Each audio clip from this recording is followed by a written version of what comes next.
Assalamualaikum warahmatullahi wabarakatuh. Salam sejahtera untuk kita semuanya.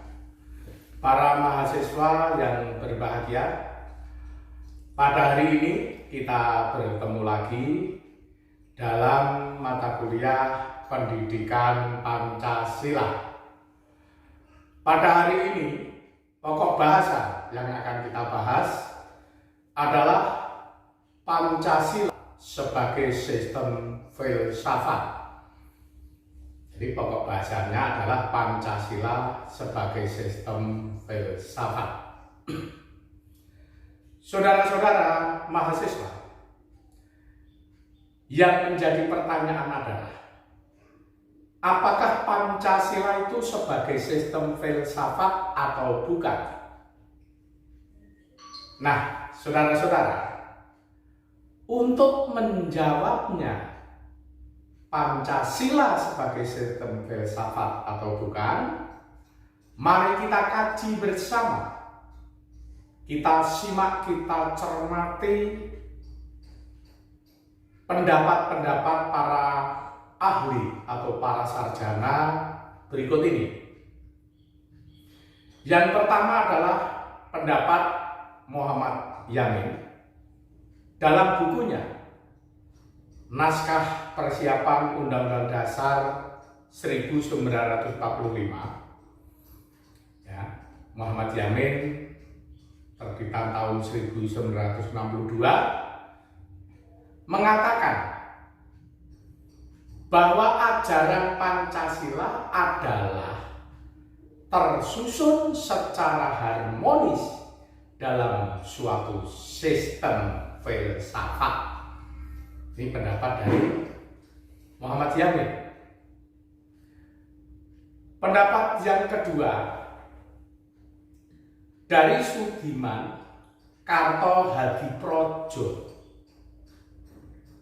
dalam bukunya yang berjudul Beberapa Pikiran Sekitar Pancasila. Sudiman Kartohadiprodjo mengatakan ialah bahwa Pancasila itu disajikan sebagai pidato untuk memenuhi permintaan memberikan dasar filsafat negara. Maka disajikan Pancasila sebagai filsafat. Ini Pasis ambil dari buku Sunoto tahun 1987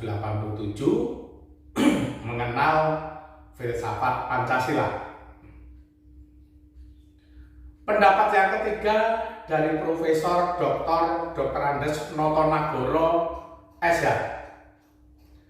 Dalam penelitian secara ilmiah tahun 1951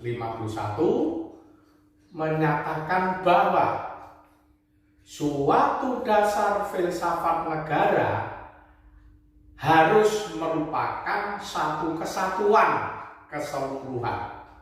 Saya ulangi, ya, suatu dasar filsafat negara harus merupakan satu kesatuan keseluruhan.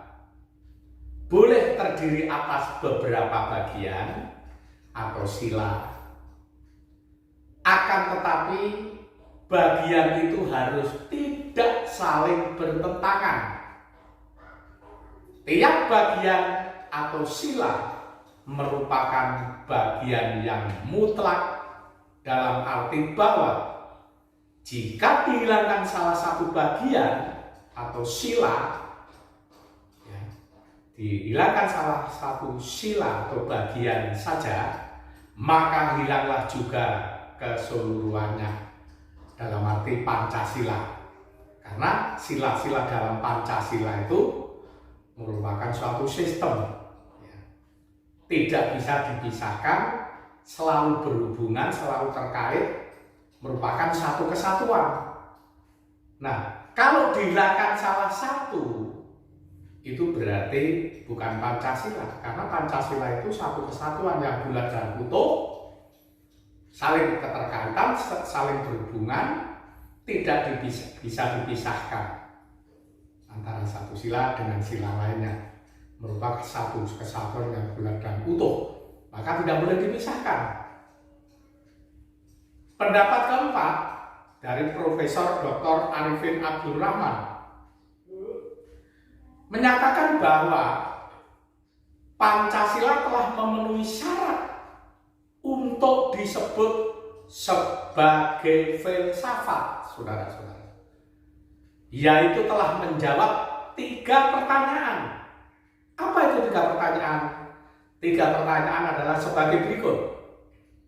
Yang pertama, apa sebab musababnya? Dalam arti purwa atau purwo dari adanya Pancasila. Sebab musababnya ada Pancasila ialah karena adanya kegiatan pemikiran manusia pada suatu waktu untuk memersatukan bangsa dalam membicarakan persoalan-persoalan yang menjadi dasar negara. Yang kedua, apa hakikat atau madya Pancasila? Hakikat dari Pancasila ialah seluruh sila-sila daripada Pancasila yang satu sama lain berhubung-hubungan, tidak dapat dipisahkan. Ini hakikat madya dari Pancasila. Yang ketiga, apa tujuan akhir wusono? Tujuan akhir atau wusono Pancasila? Tujuan terakhir daripada Pancasila ialah kebahagiaan hidup lahiriah dan batiniah, yaitu kebahagiaan lahir, kecukupan kebutuhan material, dan kebahagiaan batin, cukup dan terpenuhinya kebutuhan-kebutuhan spiritual. Nah, ini tujuan akhir daripada Pancasila, yang pada akhirnya adalah sesuai dengan sila kelima, keadilan sosial bagi seluruh rakyat Indonesia. Ini ketiga hal tinjauan dari Profesor Dr. Arifin Abdul Rahman yang meninjau bahwa Pancasila itu sebagai sistem filsafat. Ada 3 hal. Apa sebab musababnya atau purwo dari adanya Pancasila? Apa hakikat atau madya Pancasila? Yang ketiga, apa tujuan akhir wusono Pancasila? Pendapat selanjutnya, saudara-saudara, yang kelima dari Ruslan Abdul Ghani mengatakan bahwa Pancasila adalah filsafat, ya, filsafat negara yang lahir sebagai kolektif ideologi. Ya, Ruslan Abdul Ghani mengatakan bahwa Pancasila adalah filsafat negara yang lahir sebagai kolektif ideologi dari seluruh bangsa Indonesia. Dari pendapat-pendapat para ahli tersebut di atas, dapat disimpulkan bahwa Pancasila merupakan filsafat negara. Pancasila sebagai sistem filsafat telah disampaikan oleh para ahli, ya, oleh para ahli, para sarjana, menegaskan bahwa Pancasila adalah filsafat negara, Pancasila sebagai sistem filsafat.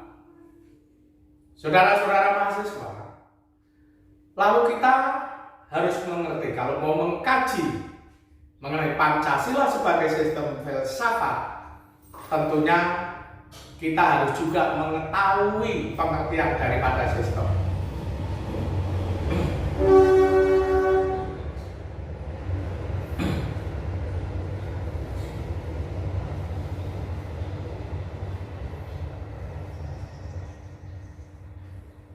Nah, Pancasila sebagai sistem filsafat. Nah, kita harus tahu, kalau mengkaji Pancasila sebagai sistem filsafat, kita harus tahu pengertian sistem dulu itu apa, saudara-saudara. Pengertian sistem adalah, menurut buku Kailan, Profesor Dr. Kailan, ya, sistem adalah suatu kesatuan bagian-bagian yang saling berhubungan, yang bekerja sama, ya, yang saling bekerja sama untuk suatu tujuan tertentu dan secara keseluruhan merupakan suatu kesatuan yang utuh. Itulah pengertian sistem. Sistem itu menurut Profesor Dr. Kailan adalah suatu kesatuan atau suatu kesatuan bagian-bagian yang saling berhubungan, saling bekerja sama untuk suatu tujuan tertentu dan secara keseluruhan merupakan suatu kesatuan yang utuh. Artinya suatu kesatuan, ya, bagian-bagian yang saling berhubungan, saling bekerja sama untuk suatu tujuan tertentu, ya, secara keseluruhan merupakan suatu kesatuan yang utuh. Saudara-saudara mahasiswa, Pancasila yang terdiri atas bagian-bagian, yaitu sila-sila Pancasila. Setiap sila pada hakikatnya merupakan suatu asas sendiri, fungsi sendiri-sendiri, namun secara keseluruhan merupakan suatu kesatuan yang sistematis. Ya, ini Pancasila sebagai sistem filsafat itu, ya, Pancasila yang terdiri dari bagian-bagian, yaitu sila-sila Pancasila. Setiap sila pada hakikatnya merupakan suatu asas sendiri, fungsi sendiri-sendiri, namun secara keseluruhan merupakan suatu kesatuan yang sistematis. Ini pendapat Pak Sis kutip dari buku Profesor Dr. Kailan tahun 2014 dengan judul buku Pendidikan Pancasila, yang Pak Sis harapkan mahasiswa untuk bisa memilikinya. Saudara-saudara mahasiswa, tadi pengertian sistem sudah saya sampaikan. Sekarang pengertian filsafat. Apa itu filsafat? Karena yang akan kita bahas adalah filsafat Pancasila. Apakah Pancasila itu suatu sistem filsafat? Maka kita harus tahu sistem, kita tahu apa itu filsafat. Saudara-saudara, secara etimologis, istilah filsafat dari Yunani.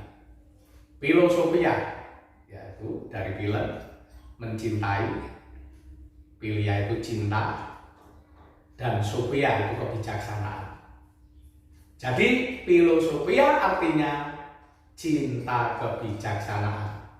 Ini pengertian secara etimologis. Filsafat adalah cinta kebijaksanaan, pengertian secara etimologisnya.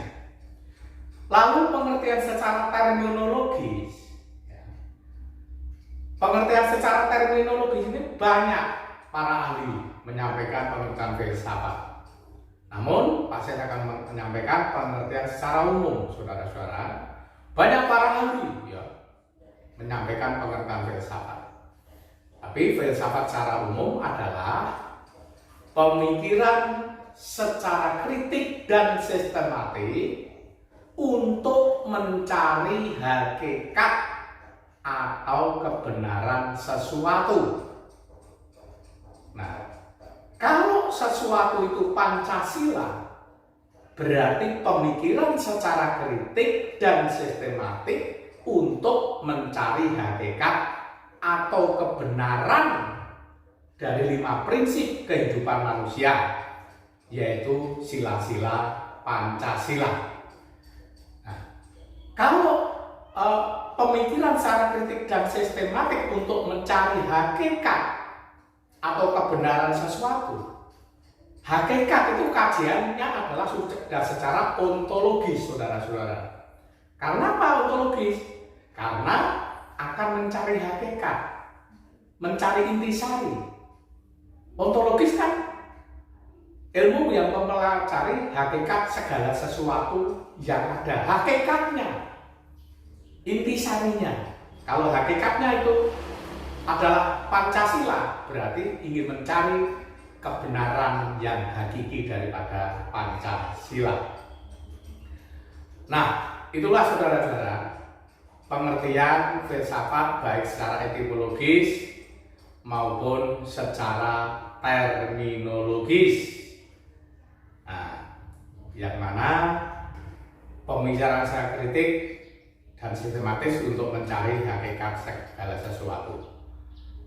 Nah, berkaitan dengan mencari hakikat kebenaran daripada Pancasila, ada baiknya mari kita kaji pendapat Profesor Dr. Nagoro mengatakan bahwa rumusan sila-sila Pancasila yang bersifat hierarkis dan berbentuk piramidal seperti gambar ataupun diagram berikut ini. Jadi Profesor Dr. Nagoro menjelaskan mengenai diagram hierarkis piramidal Pancasila. Diagram hierarkis piramidal Pancasila bentuknya seperti ini dalam tayangan ini.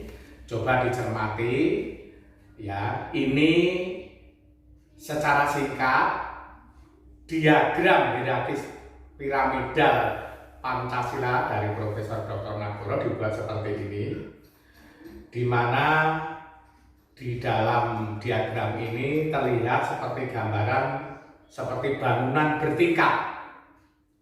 bangunan bertingkat, ya, di mana sila ketuhanan yang Maha Esa itu menjadi basis, menjadi dasar sila kemanusiaan yang adil dan beradab, sila persatuan Indonesia, sila kerakyatan yang dipimpin oleh hikmat kebijaksanaan dalam permusyawaratan perwakilan, yang kelima sila keadilan sosial bagi seluruh rakyat Indonesia.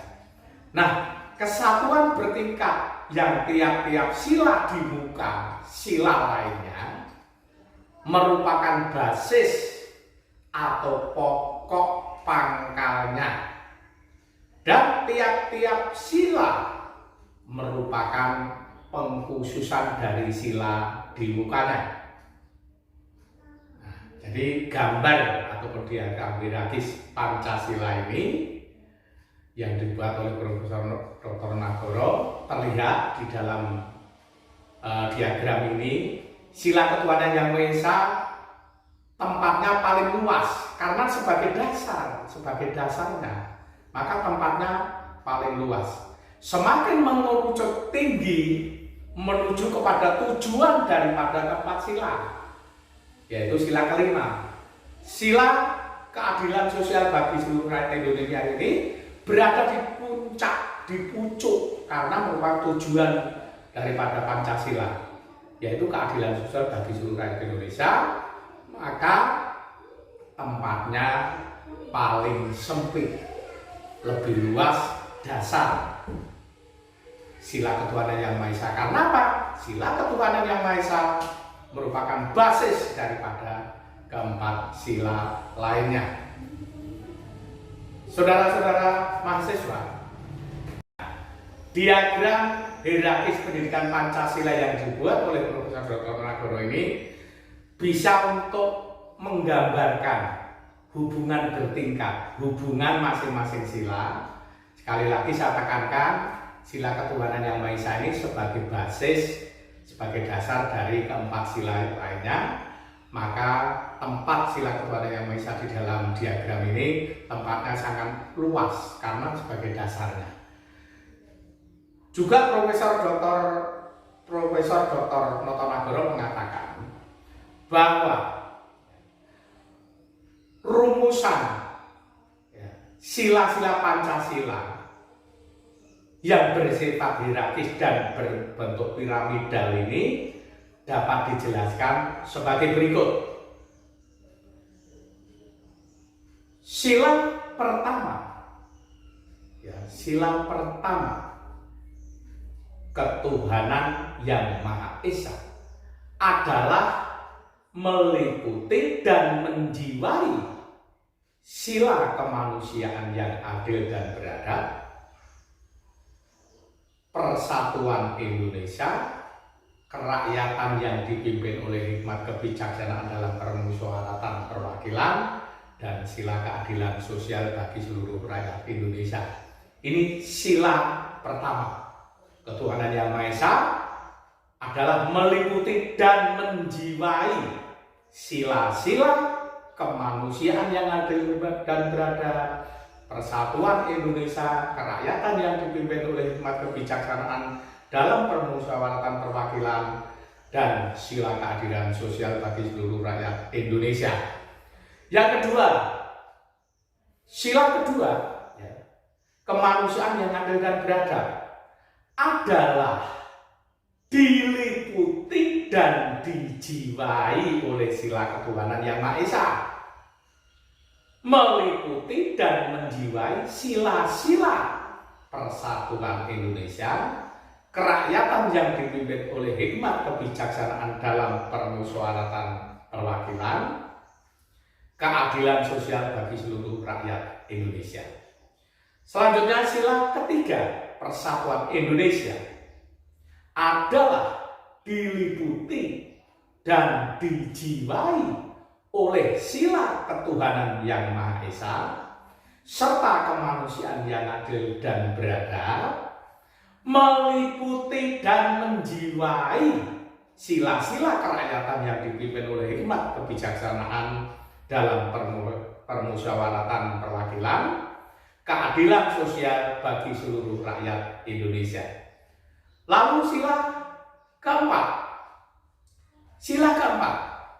kerakyatan yang dipimpin oleh hikmat kebijaksanaan dalam permusyawaratan perwakilan adalah diliputi dan dijiwai oleh sila ketuhanan yang Maha Esa, kemanusiaan yang adil dan beradab, persatuan Indonesia, meliputi dan menjiwai sila keadilan sosial bagi seluruh rakyat Indonesia.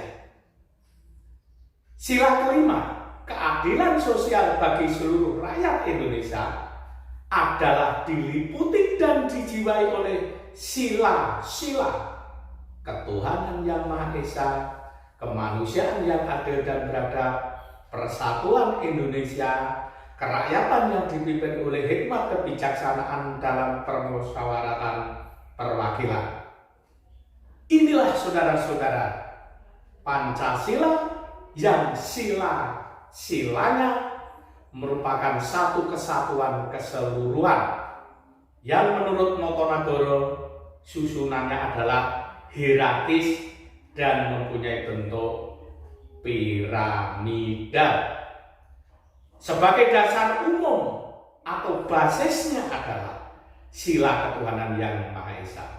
Sebagai dasar tempatnya, lingkungannya yang paling luas, semakin ke atas bentuk diagram tadi yang gambar itu, semakin ke atas, yaitu di puncaknya adalah sila kelima yang paling khusus, paling sempit, yang merupakan tujuan keempat sila, maka lingkungannya sangat terbatas.